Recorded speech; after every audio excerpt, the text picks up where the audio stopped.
Ciao a tutti, oggi in questo video vi mostrerò come, partendo da un piccolo pezzettino della pianta di oleandro, con dei semplicissimi trucchi che si possono rifare in casa, ma soprattutto a costo zero, si possa far generare delle radici e dei fiori e crescere una pianta incredibile. Io vi consiglio di seguire il video perché vi assicuro che quando otterrete questi risultati sarete davvero contenti di averlo fatto.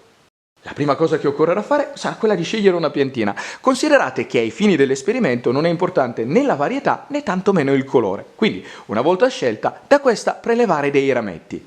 E separati dalla pianta madre, questo è ciò che si è ottenuto, dei rametti lunghi circa 80 cm, ma così, per quanto perfetti siano ancora, non si possono utilizzare. Da loro si dovranno ricavare le vere e proprie talee. Quindi prendere delle forbicine o come in questo caso delle cesoie, pulire le lame prima di utilizzarle e andando alla base creare un taglio in diagonale, così. In questo modo si aumenterà la superficie di assorbimento dell'acqua e anche il punto nel quale poi, se tutto andrà bene, si formeranno le radici e partendo da questa parte, andando su di circa 20 cm, andare a creare un altro taglio, ma questa volta perpendicolare all'asse, così. E questo è il rametto che si è ottenuto. Ma così ancora non potrà essere utilizzata, perché se dovesse realmente alla base creare delle radici e dei germogli, la piantina non riuscirà a farli crescere, proprio perché dovrà dividere il nutrimento che le poche radici che ci sono all'inizio potranno dare a tutto quello che c'è sopra. Quindi per evitare poi che delle foglioline come queste, che non servono, se non per respirare, ma alla pianta effettivamente non servono, vadano a rubare poi energia ai germogli che si sono creati, occorrerà toglierli, quindi semplicemente tirandoli via. Però un po' dovranno rimanere perché la pianta comunque avrà bisogno di respirare. Allora lasciate qualche fogliolina all'apice tagliandola però a metà, in questo modo. Stessa cosa per quelle all'apice, quindi andare, tagliare e alla fine dei tagli questo è ciò che si è ottenuto, ovvero la talea perfetta, lunga circa 20 cm, con un diametro più o meno di 1 centimetro, tagliata alla base in diagonale e all'apice in orizzontale. Arrivati a questo punto non resterà altro che preparare tante talee quante piantine vorrete ottenere.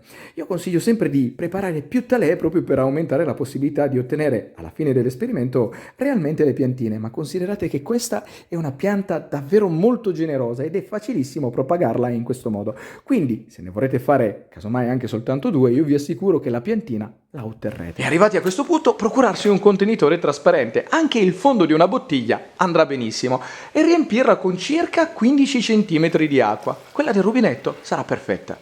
E una volta riempito il contenitore, non resterà altro che prendere le talee che abbiamo creato ed andarle ad inserire all'interno, avendo l'unica accortezza che, partendo dalla parte inferiore della stessa, queste vengano coperte per almeno 10 cm dall'acqua. E trascorsi soltanto 10 giorni, riprendendo il tutto, questo è ciò che si è ottenuto. Andando a tirar fuori le talee dall'acqua si può notare che nella base già le prime radici, lunghe circa 1 centimetro, sono spuntate e direi che sono assolutamente perfette.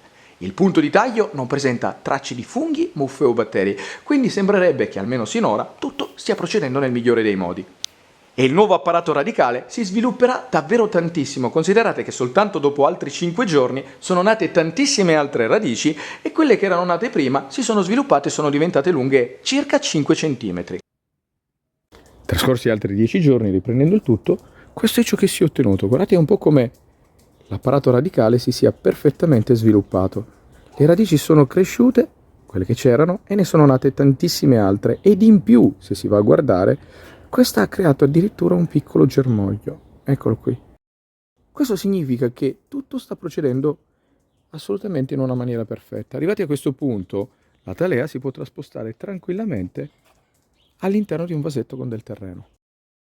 Procurarsene uno che abbia un diametro di almeno 20 cm, andarlo a riempire sul fondo con un po' di argilla espansa, questo eviterà che poi si formino dei ristagni d'acqua che sarebbero pericolosi per le radici che poi si formeranno, mettere un po' di terra, uno strato di circa 4-5 cm di terra sul fondo.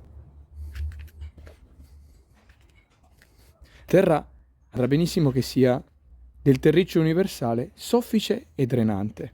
Dopodiché prendere una delle due talee ed andare ad appoggiarla in questo modo ed inserirla all'interno, stando attenti a non premere troppo, perché sennò si rischierebbe poi di andare a rompere le radici che si sono appena formate, ed inserire terra sino a che tutte le radici non saranno coperte. Man mano che inserirete la terra, pressare leggermente.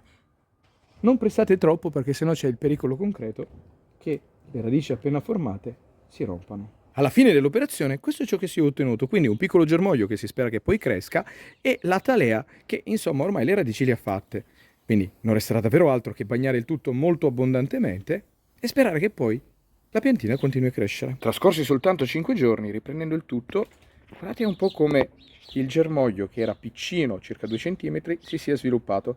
Adesso è alto più o meno 6 cm e le foglioline all'apice si sono sviluppate in una maniera assolutamente perfetta. Quindi direi che ad oggi si può affermare senza ombra di dubbio che la talea abbia attecchito e stia crescendo senza problemi. Fate una proporzione con le dimensioni della mia mano per capire quanto poi effettivamente lui sia cresciuto. Eccolo qua. Col passare del tempo, ormai sono passati circa 6 mesi da quando abbiamo iniziato l'esperimento, la piantina è cresciuta davvero tantissimo. Adesso non c'è soltanto più un germoglio, ma ce ne sono ben 3 che si sono sviluppati e sono diventati alti circa 10 cm. E se si va a guardare le foglioline, sono già esattamente come quelle di una pianta adulta, soltanto con delle dimensioni leggermente più piccole. Trascorso poco più di un anno, questa è la pianta che si è ottenuta. I piccoli germogli si sono sviluppati e si sono trasformati in rametti che hanno creato delle fioriture incredibili. La pianta è bellissima, quindi a fronte dei risultati ottenuti si può affermare senza ombra di dubbio che con il minimo sforzo si potrà ottenere una piantina assolutamente perfetta. E con questo il video si conclude, spero che vi sia servito per imparare qualcosa di nuovo, di utile e di divertente. Se vi è piaciuto mi raccomando lasciate un commento, mettete un mi piace, ma soprattutto iscrivetevi al canale e già che ci siete dategliela un'occhiata perché sono quasi sicuro che adesso con i video che ho caricato, casomai qualcosa di carino all'interno del canale riuscirete a trovarlo. Detto questo vi saluto e vi aspetto al prossimo video.